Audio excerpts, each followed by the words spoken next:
Le réseau d'animation intercommunale tenait son assemblée générale vendredi 1er juin. Nous allons démarrer notre assemblée générale d'une façon un peu spéciale, d'une façon un peu plus ludique que d'habitude. En effet, les enfants sont fiers de faire la démonstration de la discipline fil rouge de l'année, la danse hip-hop.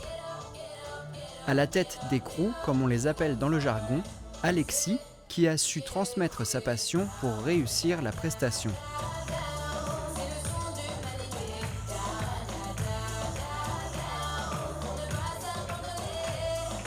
Oui, non, moi je suis totalement fier là. Là, de toute façon, tout redescend et là, je suis content pour eux donc, et pour ce qu'on a fait, c'est top quoi.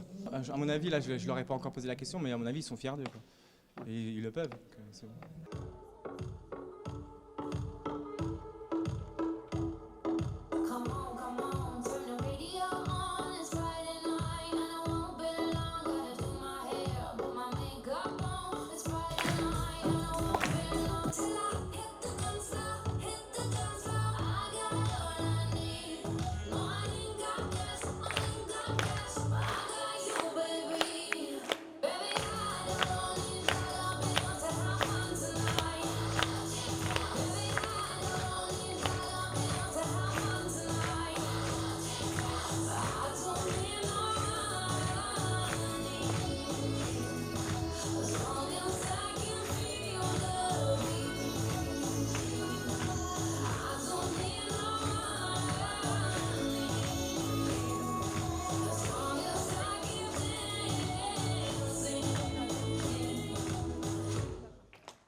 L'Assemblée générale continue avec le rapport d'activité, pas comme les autres. Les membres du bureau animent cette présentation sous forme de jeu télé, question pour un champion, qui veut gagner des millions, ou encore pyramide. La danse continue pour Alexis et les enfants qui le souhaitent, lors d'un camp 100% danse à Bouxwiller du 9 au 13 juillet.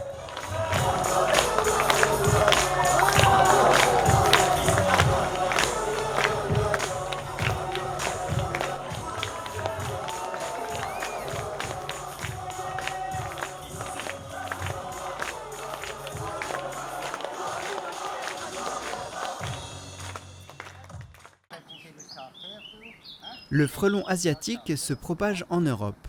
Venu du sud-ouest, il arrive en Alsace et se multiplie à vitesse grand V. Il construit 2 nids, le nid principal pouvant atteindre 1 mètre de hauteur. L'association des apiculteurs, Apisani, sonne l'alerte car le frelon asiatique représente un danger sanitaire. Prédateur de moustiques, il a aussi un impact sur la production de fruits et il attaque des ruches entières. Le frelon asiatique a besoin de protéines pour nourrir sa progéniture. La ruche fait office de supermarché. Il attrape une abeille en plein vol, la décortique et ramène le thorax à son nid. La prédation est telle qu'une ruche est décimée en quelques jours. Les abeilles tentent bien de se défendre, mais contre autant de frelons, c'est mission impossible. Pour essayer de freiner ces nuisances, des pièges doivent être mis en place par la population avant l'été avec l'objectif de piéger les fondatrices. Les pièges doivent s'étendre sur de larges zones. Donc voilà un piège sélectif fabriqué à l'aide de bouteilles d'eau. Donc les abeilles peuvent rentrer mais peuvent aussi sortir. Le frelon, quant à lui, ne pourra pas sortir. Donc ce piège, on l'installe au printemps pour attraper les fondatrices. Il faudrait les attacher tous les 100 mètres dans des arbres, au niveau d'un village entier. La destruction des nids doit être réalisée par des professionnels et cela coûte cher. Pour plus d'informations et signaler des nids, les apiculteurs sont à votre écoute. Le jeudi 7 juin au casino à Niederbronn-les-Bains, l'heure n'était pas aux jeux mais aux enjeux du thermalisme. Les 8 stations membres de la Fédération thermale du Grand Est se sont retrouvées dans la cité des Vosges du Nord pour échanger sur les nouveaux défis du thermalisme de la région. Aujourd'hui, le thermalisme, le tourisme, ce sont des éléments stratégiques importants.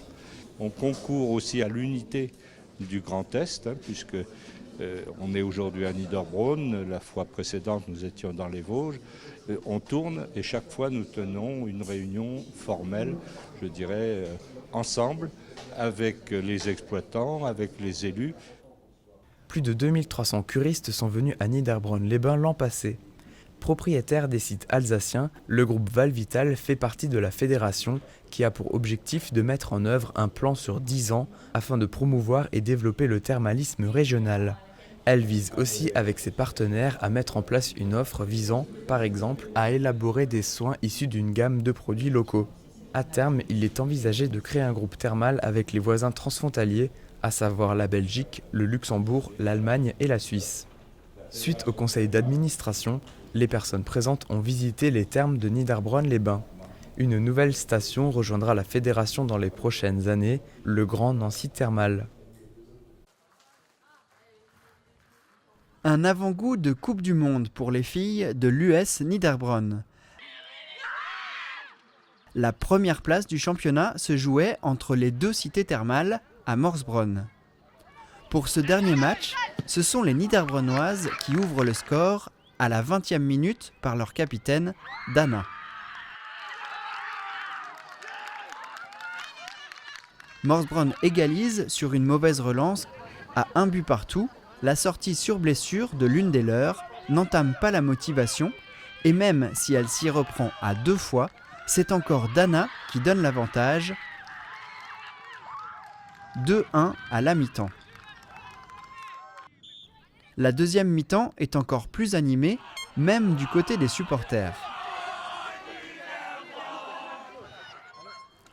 L'équipe locale recolle au score 2-2. Le suspense continue. Les joueuses de Julien Malrich reprennent l'avantage. 3, puis 4-2.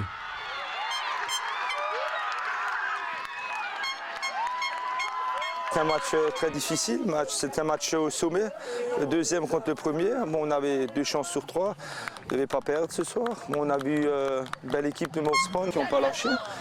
Il restait 10 minutes, c'était les 10 minutes qui étaient très difficiles. Difficile pour les nerfs, car Morsbronn revient à 4 partout.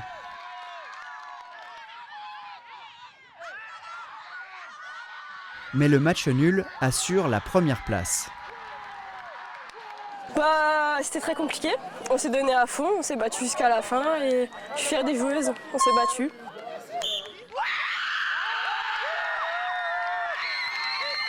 Elles sont sacrées championnes, un titre qui couronne une saison réussie où les joueuses ont dominé toutes les équipes adverses.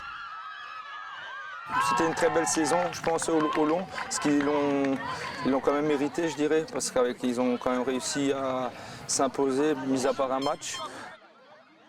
L'an prochain, l'US Niederbronn aura une équipe féminine à 11. Elles espèrent que ce succès donnera envie à d'autres filles de les rejoindre. La saison n'est pas tout à fait finie puisqu'elles ont gagné mercredi contre Keskastel en demi-finale de la Coupe départementale et elles sont qualifiées pour la finale à Ensheim.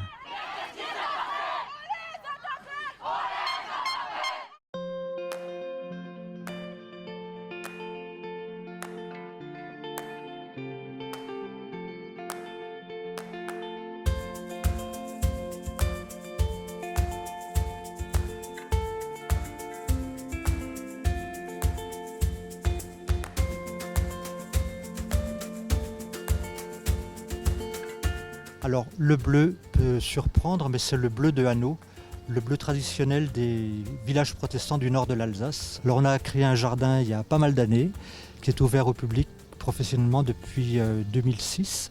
Il a le label Jardin Remarquable, qui est un label d'État. On accueille du public tous les étés, dès le printemps d'ailleurs, pendant 5 mois de l'année, de mai à septembre.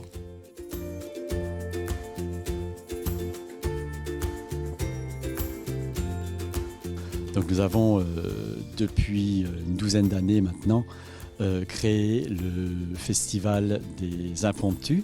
Nous aurons aussi dîner-spectacle du 25 mai au 10 août. Le public pourra visiter le jardin donc, avant le spectacle. Nous ouvrons donc le jardin à 19h30.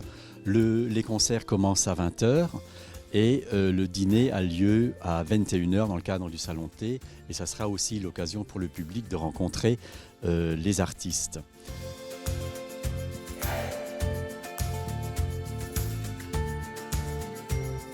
Les impromptus commenceront cette année le 25 mai avec le duo Iridis, de la musique de cour et de jardin produite dans différentes cours d'Europe. Nous enchaînerons ensuite le vendredi 1er juin qui est le début des rendez-vous au jardin avec l'ensemble Le Souffle des mots, du vaincu au vainqueur, donc ça sera une soirée cabaret. Ensuite, il faudra attendre le 20 juillet pour avoir le 3e impromptu, qui est un impromptu de musique contemporaine avec l'ensemble Anatsu Miroir que nous avons déjà reçu l'année dernière, avec notamment à la flûte une artiste japonaise, Ayako Okubo. Ensuite, nous arriverons au 27 juillet pour encore de la musique contemporaine avec l'ensemble Linéa, qui est maintenant un ensemble qu'on reçoit quasiment depuis le début des impromptus, avec de la flûte et des percussions. Le 3 août, nous aurons donc un trio de flûte qui va s'intituler donc Fiati a Tre.